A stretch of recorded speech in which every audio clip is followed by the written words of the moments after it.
Well, we want to say hello to yes, and especially you. We want to welcome you to the Tom Ford Fridays Men, Mindset, Money, and Matrimony. Today, we're answering the questions that women want men to answer. That's right, we're answering the questions that women want men to answer. And this is brought to you by none other than the GW3 Club, as well as the Global Women Wealth Warriors Club. And the curator and the brainchild is none other than my friend, the beautiful one herself, Miss Renee Noor. And we come here every Friday at between 12 and 12:30. 12:30, we go live for 1 hour, and we allow the men to be able to talk, barbershop talk, that's right. And the ladies are butterflies on the wall. And with that, I am your host, and we have our regulars. We're going to welcome Pastor Terrence and Mr. Steve coming to us all the way from across the water. And we've got Mr. or Minister Jonathan with us on sitting back there in the green room. And we're going to go ahead and get started with that today. We're going to have our gentleman come up, and we've got some great questions for you. Now, I want to go ahead and give that disclaimer so I don't forget it before we go in to let them tell you who they are. And that disclaimer is simply this: the opinions of those on the stage of our guests is just that. It's the opinion of the guests. Do not reflect the opinions of the GW3 Club, the Global Women Wealth Warriors, Renee Noor, nor the board. With that, we're going to go ahead with Minister Jonathan. Minister Johnson, very succinctly and quickly tell everybody who you are and what you do. Okay, hopefully you guys can hear me okay. Jonathan Simmons. I do some sports talk, I do some radio, and I also do some automobile consulting as well. So appreciate all those of you who are watching here today. And hopefully, we'll find out what's coming up next, won't we? Absolutely. And we're going to go now to our next guest, which is Pastor Terrence.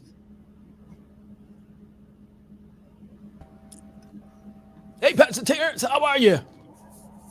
Hey, I'm doing all right, Jeff. Good Friday to you all. I'm Pastor TJ Davis. I am a marketplace ambassador.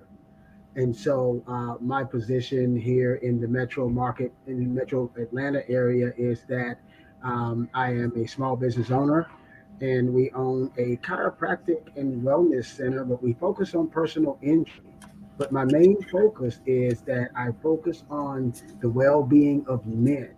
And we do three things. We enlighten, equip, and empower men to become their best asset. Well, Pastor Terrence, as usual, thank you very much. And we're going to go to the clubhouse. And in the clubhouse, I know we have Steve. Hopefully, we're able to get him on the live today. But if not, we'll talk with him in the clubhouse. So, Steve, I know you are in the clubhouse. Go ahead and tell us who you are and what you do very succinctly.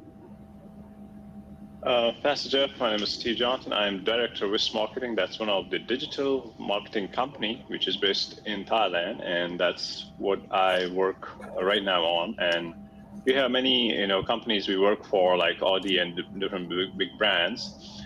That's for us, if now like as a professional. And then I am CEO of a couple of other companies, which are worldwide in different countries, e-commerce platforms and sales marketing, branding, and manufacturing also.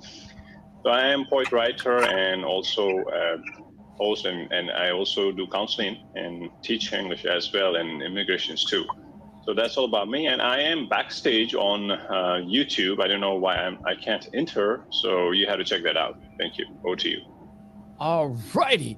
And we want to say thank you. And we want to go to Mr. Frederick. Mr. Frederick, flash your mic if you're with us. All right. Look like Mr. Frederick may not be at his phone right now. So we're going to go ahead and get straight into the show. And again, to all of the butterflies, all of the beautiful, beautiful butterflies, we want to say welcome, welcome, welcome. Thank you so very much for your encouragement. And we're going to be expecting you to be putting some black and white hearts into the chat, both on the live Facebook and YouTube, as well as on Clubhouse. Now, right now, go ahead before we get started with the first question from the ladies and put some red hearts in the chat on whichever platform you're on for the one and only, the woman herself, the beautiful one, Miss Renee Noor. Go ahead and put some red hearts in there for her. Share the room out if you're on Clubhouse. Hit that share button if you're on Facebook. Hit the like button. And if you're on YouTube, look, if you haven't subscribed, I don't know why and what you're waiting on. Maybe the conversation is so good, but take a moment and subscribe so you know every time that GW3 Global Women Wealth Warriors has a live, because this is the only program that comes on. And look forward to watching us on Roku. That's right, coming up very soon. You'll be able to watch us on Roku. So you want to make sure you hit that subscribe button. Stay tuned on whatever platform you're in. And with that, we're going to go ahead to the very first question that the ladies want to know. Man, this is a question that ladies want to know. And today we want us to be kind of succinct so that we can get more questions in. So what did Pastor Jeff saying? Don't give me a dissertation. Give me a no more than 2-minute answer. So the first question is this. Why do men find it difficult to be honest when they're not okay? In other words, why do men say they're okay when they're really not okay? Minister Jonathan, women want to know why men find it difficult to say, just simply say, I'm not okay. Well, I think that's the way we're brought up. I think we're told not to expose the tender parts. And interestingly enough, that we seem to be wounded deeper emotionally when we get exposed. So I think that's one of the reasons why guys do it. And we're kind of the protectors. So the protector doesn't want to look to be weak or in any way not being able to carry out the task of being a protector. So I think that's it.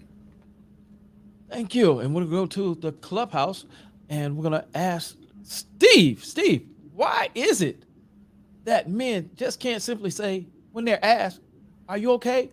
No, I'm not. Yes.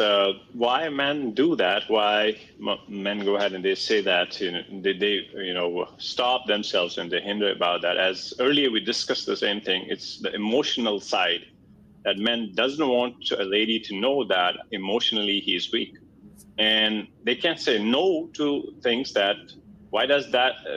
That happen because that is one of the winning side of a person, that he doesn't want to go down and he only wants to show them that I am strong and I have no problems. Even that man is going through many problems, but they don't show that side because would you think that it means anything but what it says? Do you have reasons to doubt that he is not okay at the moment? So do you have reason to doubt that he will just tell you when he is okay? So women will often try to overinterpret when men say. We are often pretty simple when it comes to the language. So we use fewer words and try to be more direct, and we aren't the complicated. So that's the reason when men, they don't pretend and they don't say, even the women ask that, are you okay? Even they are not okay, still they say that, yes, I am okay. Thank you. Thank you, Steve. And you're spot on. We're gonna go to Pastor Terrence. We're going to Pastor Terrence. Pastor Terrence, why is it that men, when they're asked, are you okay, will say, yeah, I'm fine, when they're really not? Hey, that was one of my favorite responses. I'm okay, but I wasn't okay. Actually, I was bleeding on the inside. And the only reason that I knew that I was bleeding until my wife or someone else pointed out when I was wearing a white t-shirt, you're bleeding. And it was almost like to the point where I just couldn't say no. I couldn't say no to things that made me not okay. And like my brother said, I had that issue of admitting when things were not okay because of the culture that I came up in, saying that as a man, you make things happen so that they won't even, so that the people in your lives won't even notice if things are not happening. And so that is how I lived my life for a long time. But today, if I'm not okay, I'm gonna say I'm not okay because I want help and I need help. That's my answer. I'm sticking to that one. Thank you, Pastor Terrence. So that's your answer, and you approve that message? It's approved You know, and backed by God. you know, all of our guests, the men, have answered, from the depths of their heart. That's the reasons why men will, and I'm just going to be honest with you, men will lie. That's what it is. Men will tell a lie and say, I'm fine when I'm not fine. But look, before I give my answer, I want to see if Mr. Frederick is ready, because oftentimes, Pastor Jeff Still is going to be honest. Sometimes I'm so involved at looking at the screen on the StreamYard that I miss looking at the screen for the Facebook. So, Frederick, are you with us? I am. Can you hear me? I can hear you, Frederick. Frederick, the question is, why is it that men, when asked if they're okay and they're not okay, will say, yeah, I'm fine? So there's a couple of reasons that I've discovered over the years. So one of those can be that most men lack the vocabulary to be able to articulate if they are okay or not, right? So there are only a few allowable emotions, especially for Black men, that we're allowed to express. You can be angry, you can be happy, and that's about it. You can be sad if you lose a parent or somebody, your dead homie dies, so to speak. But that's the range of appropriate emotions that we're allowed to express. And so a lot of times we don't even have words to be able to articulate what those are. Another reason can be that we're not actually sure what not okay looks like, because we are conditioned or programmed to believe that we're always supposed to be strong no matter what's going on, that we just push through. I believe it was Steve or someone earlier that mentioned that we are conditioned to believe that we have to be strong, that we're the protectors, providers, and anything outside of that role, any image that's outside of that role is not okay. And the last reason that I would share is because there has not been a space provided, especially for women is asking this question. If you have not created a safe space for him to not be okay, to still that he can still be your king, can still be your man in that space, there's no safety in that. A lot of times what happens is that when a man is vulnerable or shares something about a hurt or something that he has been feeling, and that gets brought up into his face in the argument later on, you create an environment where he is no longer safe to be vulnerable. If he doesn't know that he can still be loved and admired and respected, then that can be a challenge for him to be able to even articulate that in that way. So I would say those are three of the possible reasons why men don't say that they're not okay when they're actually not okay.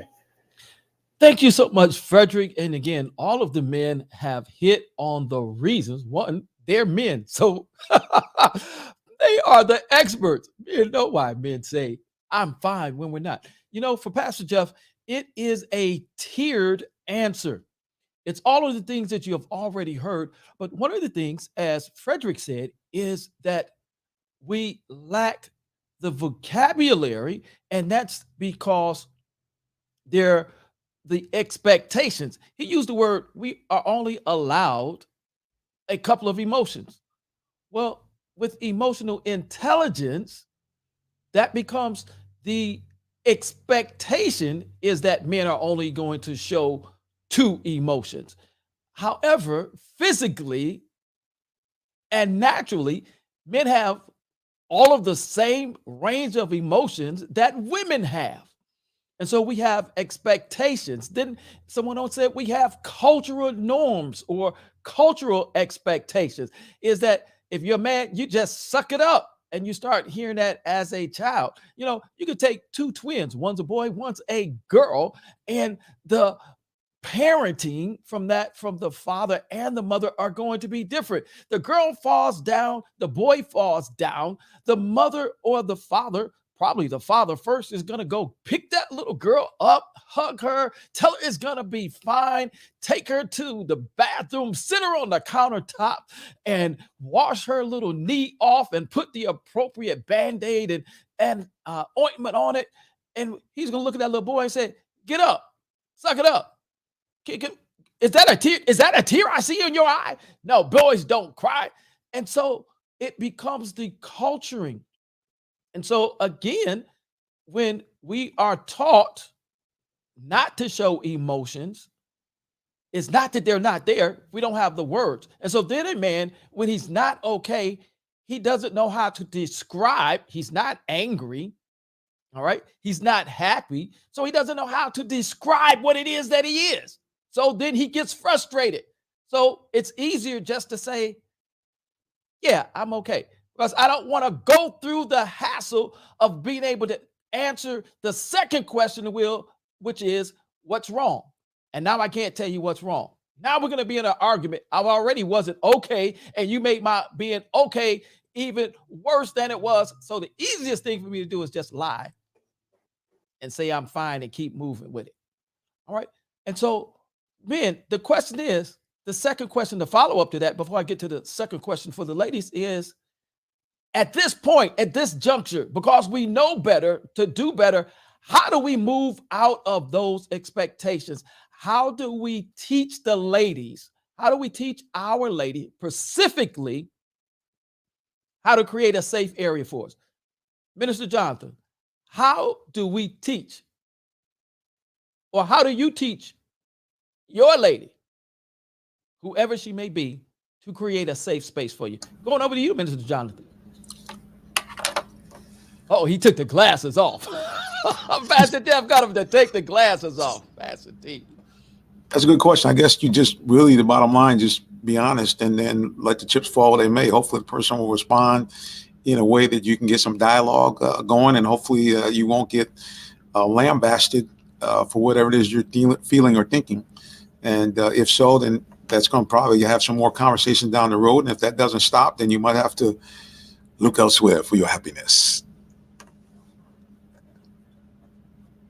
Thank you, Mr. Jonathan. We're going to go over to Terrence. And we want to say to Steve, we're on, your link should be in your email, Steve, should be in your email. And that's going to be the StreamYard, not to YouTube. It's going to be the StreamYard and not to YouTube. And once you come up with that, then the director for the day will bring you into the live. We're going to go to Minister T. Minister T, how do you teach your lady to create a safe space for you?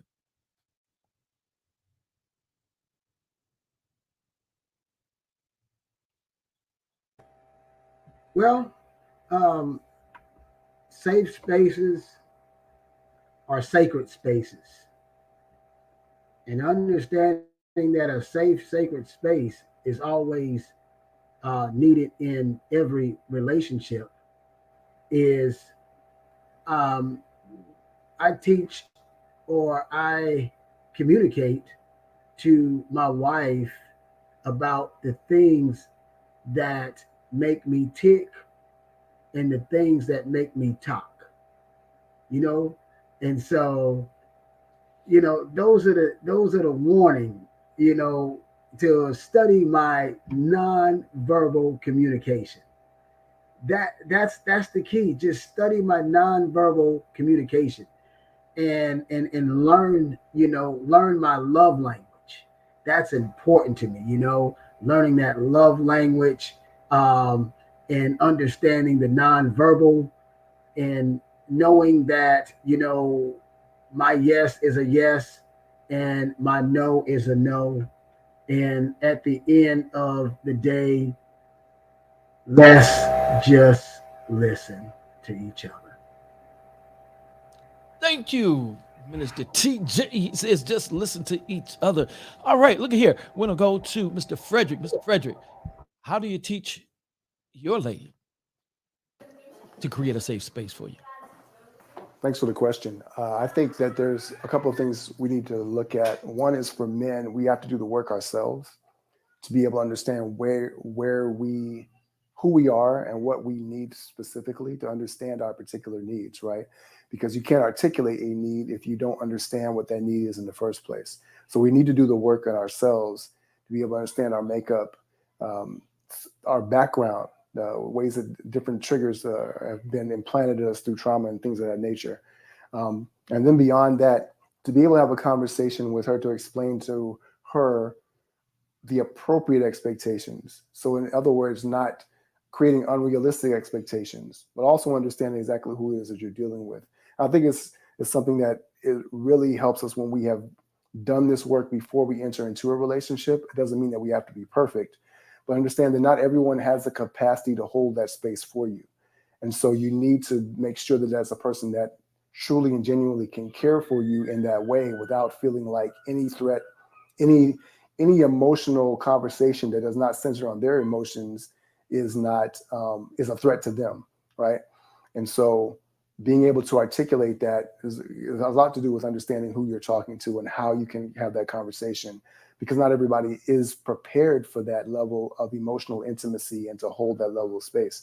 But taking that this is someone that you have identified that does care about you, that does love you. If you're married, of course, then that's already a commitment that's been made. And you just need to sit down and say, hey, look, when I'm going through these things, sometimes I can get into my own head, right? I need you to understand that I am not withholding information from you. I'm also not always aware of that. It's okay for you to prompt me.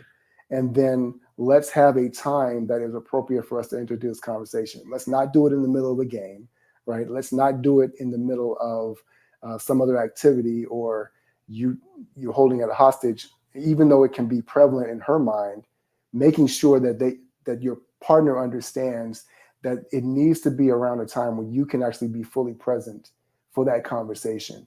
And then they can use their femininity, their feminine energy to be able to create a welcoming environment. Tell her that it turns her on when you are emotionally vulnerable. Like there's nothing that men want to do more than please their woman. And there's nothing that we will do repeatedly over and over again if we know that something works that you find attractive about us. And so telling her those things, allowing her to understand how she can use those cues emotionally or physically to be able to create that environment for you, I think can be very, very helpful ever forward. Thank you so very much, Frederick. And we'll go to Prince. Prince, flash the mic if you're with us. All right. We're going to go to Than. Than, flash the mic if you're with us. All right. We'll come back to those brothers. Hopefully they'll join us and give us their opinion. Look, sorry, it's Tan. Sorry. Tan. Okay, I'm sorry. Tan, I'm sorry. I pronounced your name wrong. Tan, are you with us? All right, we'll go to Prince. Are you with us? All right, gentlemen, once you come back in, just go ahead and flash your mic. And we see James with us, who comes each and every week. We want to say we appreciate you, James. We see you there, and we appreciate you. We see Kev and Atu also, and if one of the moderators would just check and make sure that they've got a profile as a link to their IG or their Twitter, and then let's give them an invite to come up and become a part of the conversation as well. What Pastor Jeff's going to say very quickly and succinctly is that this issue of being able to share with our lady what we need in order to be vulnerable, what we need in order to have a safe place. As it's already been, first of all, we need to know what it is ourselves. Secondly, hopefully we've gone through it before we get in a relationship, but let's be realistic. Some of us are already in a relationship. We've been in it at 10, 20, 5, however many years, we're already there. So how do we start? A good way is to go ahead and get some counseling so you understand, first of all, what are your emotions, understand what your boundaries are, so that when you share that, you can share that with your lady, what the boundaries are and what your expectations are. And then you can have that conversation, as Pastor Terrence said, with her to find out what her expectations are. What does she consider to be whining? Because a woman who thinks that you are whining will show you disrespect. And what do men want? Men want respect. Respect translates into love. And if she thinks you're whining, it's her nature to disrespect you. because you're not operating and what she thinks is the capacity that you're supposed to operate in as a man.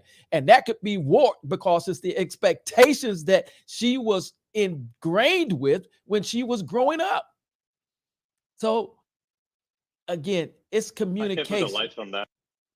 Go ahead, Steve. Yes, I can put a light on that.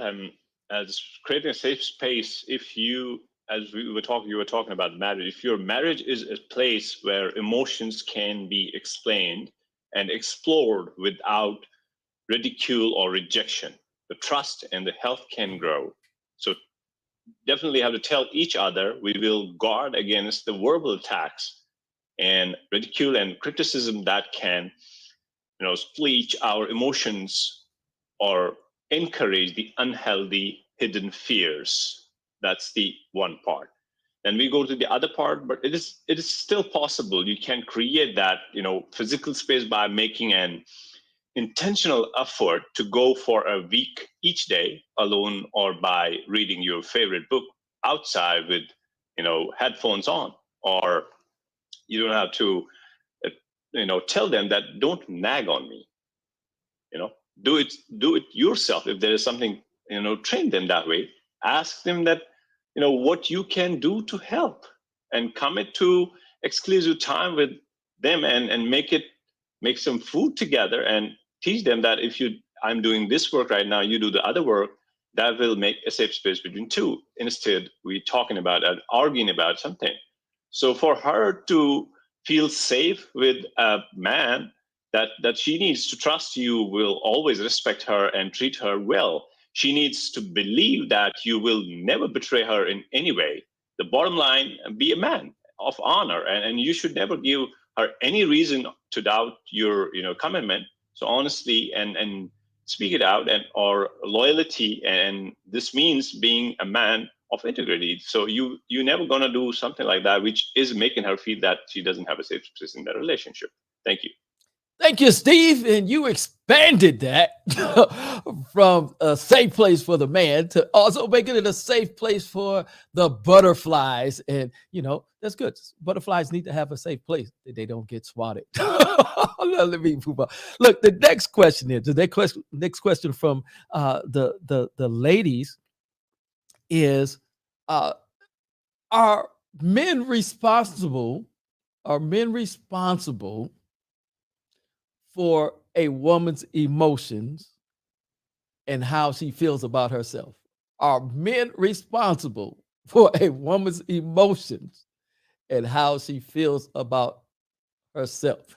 I'm going to go last because y'all know how Pastor Jeff is.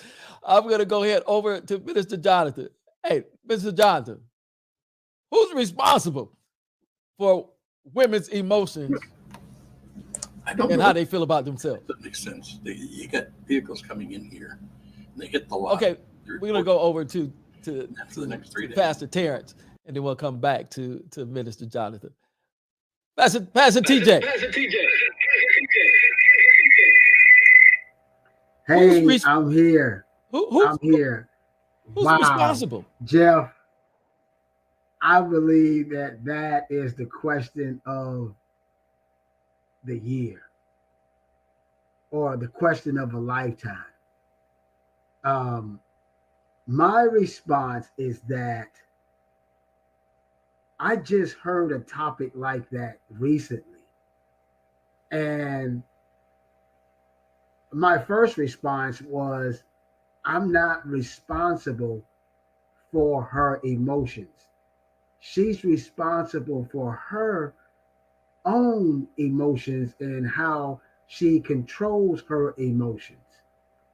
But then one of my mentors, he had me take a look at another angle from a responsible mailman position. And my take on it now, after consideration of that question that you're asking, this question now in the same format, is that a man is responsible, especially if you're married. A man is responsible for everything that goes on in the life of the individuals that he loves, he cherishes, and he cares for. And it's our responsibility as men. And now that I'm getting this, it is my responsibility as a man to give my wife the assurance, the safety, and all the things that she needs to feel confident about herself, her relationship with God, and her relationship with me and the family. And so, yes, when I'm out with my wife is now a mirror reflection on who I am. And so I'll leave that there. And the last thing, Jeff, one of the things that I want to throw out there, and this is something that, I want to mention about a new love language that I'm going to ask my wife to do for me is I'm going to go to Staples and I am going to get a bunch of sticky notes. And I would like for her to put sticky notes all around the home to remind me of the things that she would love for me to do. And so I got revelation today. I got to make a Staples run after this call. Thank you, Pastor Jeff. Thank you, Pastor T.J. Davis. And we're going to go to the clubhouse and we'll go over to Steve. And gentlemen, I'm going to ask you to answer these questions pretty succinctly so that we can move on. We're over halfway into the show and we haven't gotten to the men questions yet. These are the questions the ladies want to ask. But right before we go to Steve, I would like to ask all of our listeners, please let us know in the comments on Clubhouse. Put in the comments, are you enjoying these questions and answers so far? On YouTube and Facebook, we need your comments. Go ahead and put some comments in. Are you getting anything out of this? Is this helping you? What is this doing for you? Go ahead and put it in the comments on Facebook as well as on YouTube. And if there are men there, go ahead and answer the question if you like. With that, we're going to go ahead to the clubhouse. Brother Frederick, questions over to you, bro.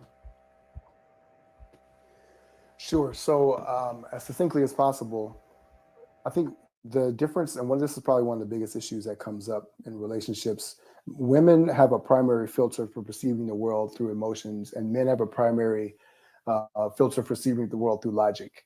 And it's part of it has to do with our roles. But someone mentioned before, everyone is responsible for their own emotions. And I believe that's true. But I think as a man, the level of responsibility that you have is that when you understand that a certain behavior that you are doing communicates something to her, then you are responsible for the way that you respond to the way that she says that you are communicating that emotion. So for example, if she says that when you withdraw, she feels unsafe or she feels worried or she starts thinking certain things, then you are responsible for recognizing that and responding appropriately so that she does not have to have that experience with you. But one last thing I want to say is that emotions are not facts. Emotions are signals, right? They are signals of thoughts. And so if you're feeling a thing, it means that you're thinking a thing that's triggering the feeling. And so we are not responsible for what she's feeling. We're not responsible for the thoughts, but we are responsible for the behavior or the way that we communicate to her something that triggers those thoughts. So if I am sneaking around and coming in late at night, whether I'm innocent or not, I'm not responsible for the fact that I am doing something wrong or right. I am responsible for the fact that I am triggering the possibility in her head that I could be doing something wrong. And so honoring that's the level of responsibility, I think, is the most important thing. I'm complete. Ever forward. Thank you, Fred. You're going to go ahead to Steve.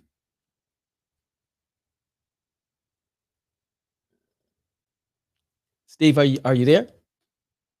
Yes, Pastor Jeff, I'm here. I heard it very clear. And definitely men's emotions, fluctuate to the same extent as women's. But when we come to the woman, a woman shows relatively stronger emotional expressivity. That means they have the hormonal change. They have definitely, they go through the cycle every month, and which makes them their moods to change. And men is definitely responsible, definitely for that. Why? Because if a man is not having a conversation and that affection and that honesty and that openness with the financial security and family commitment to that woman, she will definitely feel emotionally down. And if one aspect goes, lacking there. So the conversation is most important. So you have in a relationship, men are responsible for that, because women tend to be very soft and very delicate in terms of men. As we are grown up and we are raised that way, that we are strong. And yes, there is a difference between that, men and women in there. And then if there is a conversation and if he is not showing affection, in a relationship, definitely that will affect that lady. If he's not honest about things, that's also going to do that. If he's not open for things, that will also create a concern in that relationship. And the women is going to feel emotionally that yes, the man is a reason for that. And if there is no financial security, definitely that also the reason, and family commitment is not there. And obviously the man is responsible. If he is providing all this and then still that lady is doing that, then that point of time, in that case, you cannot say the man is responsible for that. But, compliment her on her looks, her dressing style, her smile, her eyes, and everything. It plays a role, Go beyond the physical attributes as well and admire her for how she takes care of you and your family. If you pay respect to that and how perfect she is for you, how you love the way she looks at you and handles everything, this all is there. If you're not doing that, if a man is not doing that, so obviously that person is responsible for that. Then it will depend upon situation to situation, case to case, and that physical environment and that space wherein the relationship is. Yes, but in most cases, yes, men are responsible for that. Thank you. Thank you, Steve. Hey, Jeff. Yeah, hold on 1 second. Look here. Thank you, Steve. Thank you so very much. I'm just gonna say this. You never met my sister. Look here. My sister, it was the youngest sister. There's me. I'm the oldest. Then my brother. Then the oldest younger sister. Now, I don't know about that being soft, because it didn't matter to her, Pastor TJ, that I was the oldest. It didn't matter to her that I was bigger. It didn't stop her from popping me in my head with a skillet. Maybe that's why I was crazy. I am out. But look at here. Go ahead, Pastor TJ, before I chime in with my answer. Hey, look, man, I just came off of a 72-hour lockdown. I think I talked about that for last month. Listen, Jeff, you got to change the rules up in the barbershop, okay? And meaning, if we're going to be on this show and we're in the barbershop and I'm getting ready to get in the chair and and get my hair cut or faded, we need to speak from first person.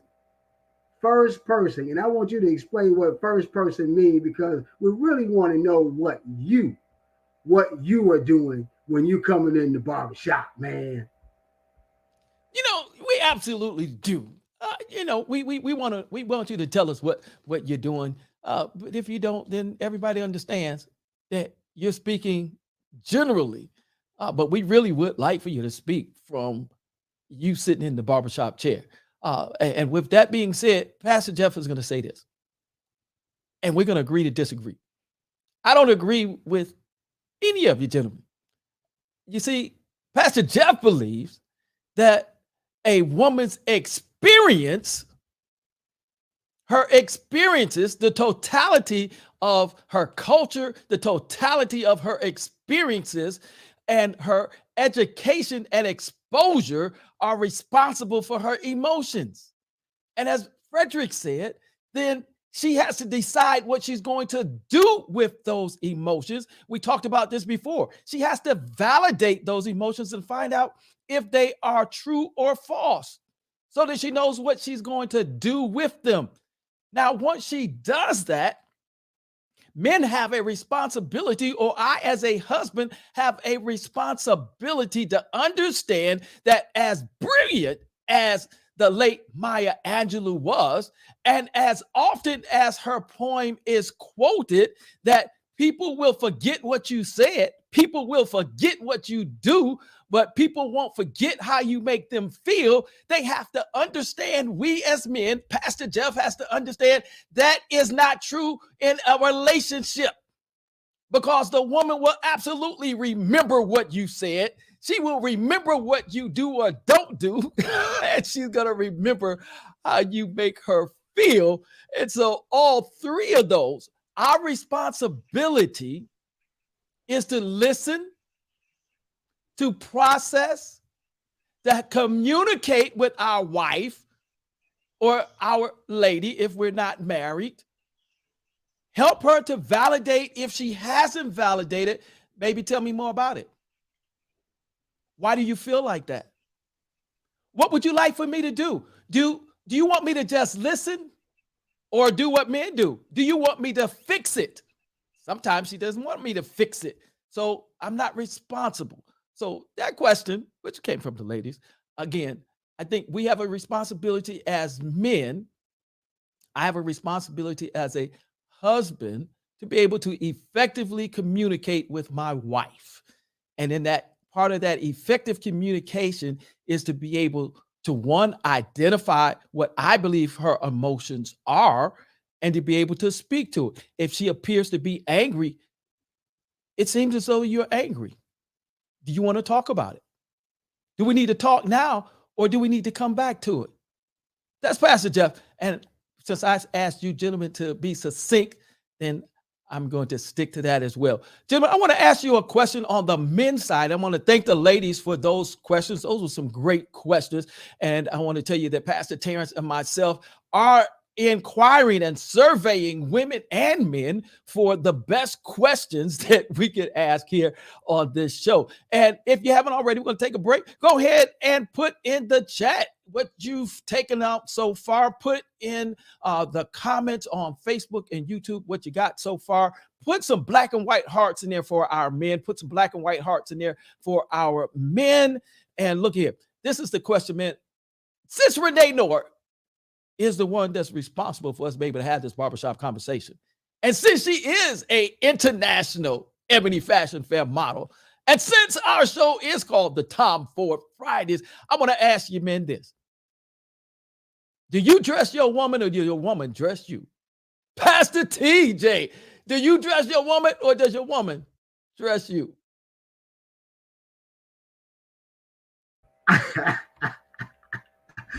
Yo, Jeff, hey, you know, man, I remember when my wife and I were dating and I had my own style, you know, and when I would come out or show up to pick her up, you know, I was watching the nonverbal and I would say, what?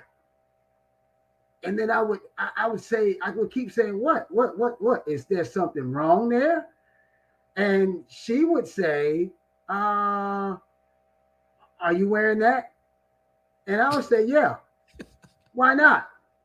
And so I was always a good dresser, you know, but she has a particular style that she prefers me to wear, but I get about 97% of comments from other people saying, you look fabulous. And then that percentage with the wife says, but.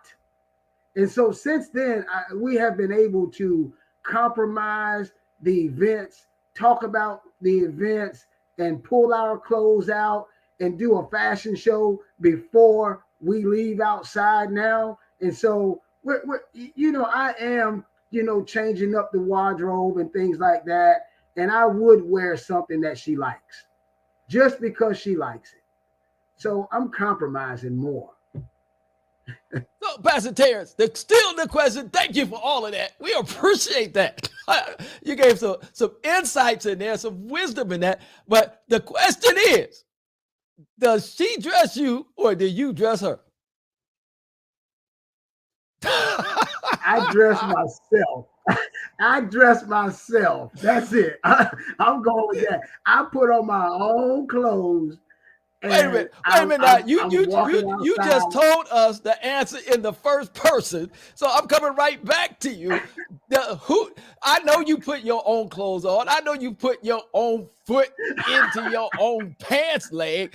Who picking your clothes out? Did you pick them out, or did she pick them out? Did you pick out hers? What? Tell us. We want to know. Bro, this is you know what, Jeff, man? I'm just gonna be straight up. We picking them out together, bro. All right, we're gonna move to Steve. We're gonna move to Steve. We in the barbershop. And I'm gonna tell you, when Pastor Jeff come, I'm gonna give you it right at. I'm gonna give you the straight answer, the nitty-gritty of it, the 411. Hey, Steve, when you're dating. Yes, Pastor Jeff. Who dresses you? Does your woman dress you, or do you dress her? You gotta dress up by yourself, but you have to keep two things in mind. You have to have a communication before going that what she likes. You know, if she likes you to be in a professional way, or it is just you common as you are, like normally you go. So you have to have the communication, and then definitely you can dress that way. If you do that way, if you do it her way, it's a happy person, you know what I mean? So if you want to go on that and you're making them happy, and it's more confidence builds, and then trust builds there. Okay, this person is following the steps. When it's all about following, everybody wants a follower. That's a natural thing. Even it's a king, he wants more followers. If it is queen, she wants more followers. Even normally people also want followers. So if you follow, I guess that's a better thing to do. It's a sensible thing to do. And if you're smart, you will fix others' problems. But if you are wise, you will not create any problem. So it's better to be wise. And so you have to assume that your partner has good intention. When that has a good intention, be open and acknowledge the feelings. If she's feeling good that she wants you to wear the red color or white color or blue color, you do it. What's harm in that? All right, Steve. I want to know, does she pick out your clothes, or do you pick out her clothes? Both ways. We do the both ways. Both. All right. We're gonna go to Frederick. Frederick. Thank you. Question is, do you dress your woman, or does your woman dress you?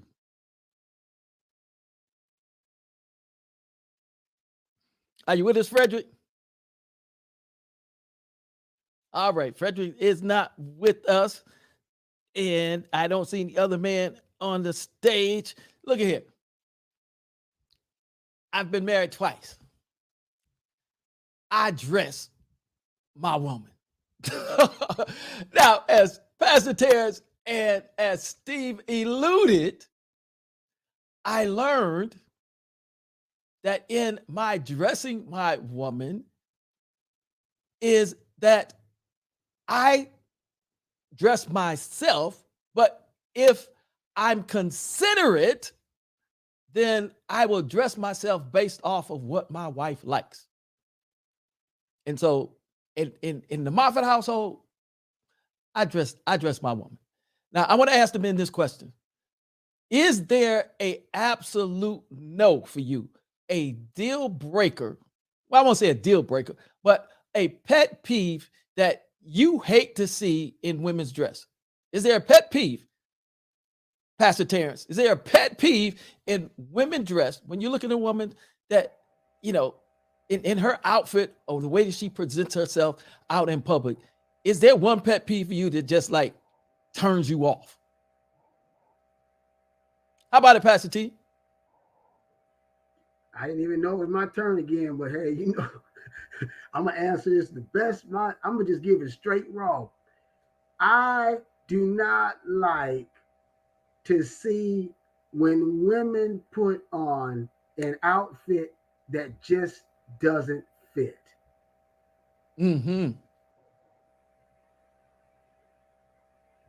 All right, we lost your audio, T. Okay, can you hear me? We can hear you now. All right. The outfit. I just don't like to see a woman put on an outfit that doesn't fit, meaning she picked out, she's a size 12 and she's trying to fit in a size 4. Now, come on, that's unrealistic. Let's get it realistic. She a size 12 and she trying to fit in a size 10. Okay, yeah, but they can work it though. They can work it because they put them undergarments on and it kind of take off about 2 inches. So that's why I just gauged it like that. But overall, just showing too much that don't need to be exposed. You know what I mean? Certain things, I'll say this: certain things should be for her man to see and not for everybody else to see. I'm complete with that. Pastor T talked about you tightening a rubber band around an old man's money. Look at here. Pastor T say, I don't want to see all of that. Steve, what's your pet peeve? The one thing that you don't like to see in a woman's dress in public? See, being a sensible person, it's always to communicate before they go anywhere. You're going anywhere. And if they dress something that you don't like, if it is, unexpected, they already come with that, you can't fix it that point of time. It's better to not to put this point that point of time. Later you can discuss, okay, I don't like these dresses. Because that's the reason why I tell people you communicate with your partner and ask them the questions, what you like and what you don't like. So yes, if they dress modestly, if that is something which is very revealing everything and everybody is looking at, it's like a walking to the street and every man is looking at that. That's not, it's not, you're not comfortable with that. Yes, okay. I won't like that. So it's better to dress modestly and be a person and we have that communication because, acknowledge what you do like. If you acknowledge that, then the problem is not that. If you don't do that, that would be a problem. Then there will be a fight. You are wearing this, you should not wear this. And don't do it in public. Don't do those things in public. You can do it impersonally. You can do it later. You can talk about it, raise that issue. Okay, I don't like this type of thing. Avoid the problem. As I said, you have to be white. Yes, but I don't like if it is more revealing. Definitely, I won't. All right, Steve said, don't be too revealing. And Steve, mainly if you have your speakers on, they're creating feedback. So you may want to use some headphones so we don't get that feedback when you come on. We appreciate that. And we're going to go see Frederick. Are you with us on Clubhouse? Flash the mic if you're with us. All right, Frederick's not with us. All right, look here. This is it for Pastor Jeff. I can go along with Steve. I can go along with what Pastor TJ said. All of that's good. But for me, the one thing that just kind of just rubs me the wrong way is when I see a woman's bra strap, and especially when it don't match what she got on. That's Pastor Jeff. I don't think men's supposed to be seeing you. I just was brought up. I ain't supposed to see your underclothes unless you and I being intimate, and we ain't being intimate in public. So that would, for me, Pastor T, is seeing that bra strap. And if I'm gonna see it, at least let it match what your clothes on. But I don't want to see it. And in the day that we live in, we really don't have to see it, But there's some women who don't care whether you see it, and they don't care what color it is. I said I dress my women, I dress my wife, everything match. Pastor T, Steve, when I say everything match, I mean everything match. If you had to take everything off, it still match what you took off. That's just how Pastor Jeff is. That's my personal preference. Everybody, and we just sharing some things in the barbershop here, and we're gonna be asking another question here. But we share some things as men. We talking in the barbershop. We know not to go talk to the women about that. The butterflies don't need to hear all of this. Pastor T and Steve, this is real men talk in the barbershop. We these are things that we don't want to see. Yeah, Pastor T. Hey, it's something else too, man. It's very distracting. Go ahead, tell us. And it's the Himalaya mountains. It's those Himalayan mountains and valleys that's shown when the shirt and the cleavage is too low, brother. Oh, I he mean, said, it messes up. It messes me up, especially in business meeting, and I'm trying to talk, bro, and all I'm seeing is valleys and mountains. Put a shirt on and cover them up. Oh, you say the Himalayan mountains and the valleys. Look at you. Bro. I'm glad this is the barbershop. We would be in some trouble if our butterfly was around listening to this conversation. We'd be in big trouble, T. He said the Himalayan mountain covered up. I hear you. I hear you. All right. So with that being said, I want to ask you gentlemen something else. We're getting a little personal today, and I hope you don't mind. I'm gonna go to you first, Steve. Please share with us. Please share with us and the audience a funny experience with you and your mother or your female guardian. A funny experience with you and your mother or you and your female guardian. How about it, Steve? Tell us a funny experience. So I remember, like, there are many funny experiences. Like, I can say it as an embarrassing moment as well, and funny too. Like being very young and going to some relatives' place and coming up from their bedroom, in your hands you have the box of condoms, and you offer to everybody. What the is Not like the box. really not the party like, pack of condoms. Yeah, of course, because when your mother, father, they are involved, and you go and you find something to play with, and you have guests there, and mom doesn't have control on you, and you pick up anything. You come up, you're playing, you don't know anything what you're doing.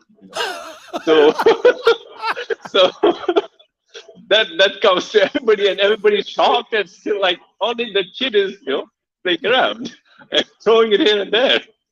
So this is one of the funny experiences. Thank you. That's funny, Steve. Look, sound like somebody wasn't trying to have no more children.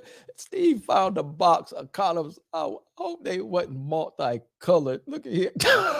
I'm going to go to Pastor Terrence. Funny moment with you and your mom.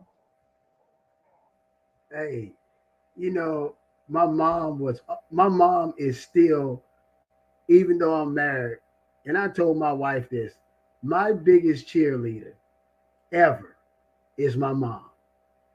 And I remember playing basketball, and I'm one of the short guys. I always refer to myself as, I'm the small fry.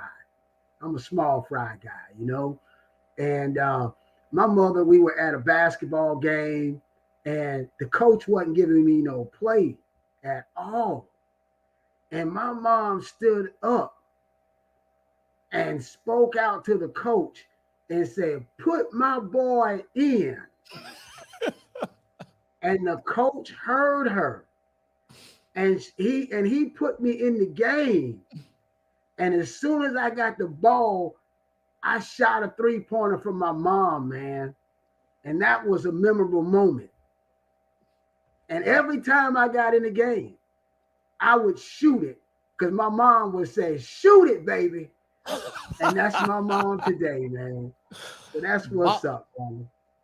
Mom, the coach, mom, the cheerleader. I hear you. And that's good. Look here, Pastor Jeff is going to share with you my experience, and then we're going to close this one down. We're right up at the 1 hour mark, and we're going to go into the clubhouse. And we want to say again, put some black and white hearts in the chat on Clubhouse for the men. Put some black and white hearts on Facebook and on YouTube for our men as well. And look here, a funny moment. I've got a whole lot of them. My mom was funny. And very unique. But one of the recent funny ones is that she's in a facility for those who have dementia, Alzheimer's. And so the wife and I went to visit her. And I want to talk about this last time, but a couple of years ago, we went to visit her. And of course, I'm being her older, she remembers me longer than she did the rest of my siblings. And my mom has always been something else. She was 11 years younger than my dad. So we were there, and my mom was walking up and down the hallways. That's what she does. She was walking with my wife, and then she stopped, and she stood there by me, her son. She leaned over Steve, and she whispered something in my ear. Pastor Terrence, I couldn't believe what it was. I was hearing from my own mom. Was it my mom that just said, "Come on into my bed"? Yep, that was it. I had to take a double take. My mom said, "Come on, let's go to my bed." I looked at my mom in surprise. I said, "Mom, I can't do that. I'm married." Pastor T, I wasn't prepared. I really wasn't prepared. My mama looked at me without hesitation, and she said, with my wife standing on the other side of me, she said, "She don't have to know." That was the, she said, "She don't have to know." Now she's got dementia, but she's still a mess. With that being said, I'm glad we're able to end this part of the show with a laugh. Yeah, we can laugh in the barbershop. We can get serious. We talk about relationships because that's what we do. But look here, men and butterflies, don't take yourself so serious. Laughter is healing. And so I'm glad we could do this one to laugh. I want to say to each and every one of you that are watching, look, if nobody told you today, you have an absolutely beautiful smile. If you don't believe me, go find yourself a mirror. A bathroom mirror, a hallway mirror, side view mirror, a compact mirror. I just don't care. Just get yourself a mirror, stand in front of it, look into it, smile at yourself. I guarantee you, yourself is going to smile back, and you take that as God smiling at you, and you go share that smile with everyone you come contact with the rest of the week. We're going to go to our commercial break, and we will meet all you gentlemen on the other side in the clubhouse. Until next week, remember, the way you treat others will come back on you. Smile now. It's contagious. This is Pastor Jeff, and I absolutely love each and every one of you. And there's nothing, absolutely nothing you can do about it. We'll see you same time on next week. We're headed to the clubhouse. God bless.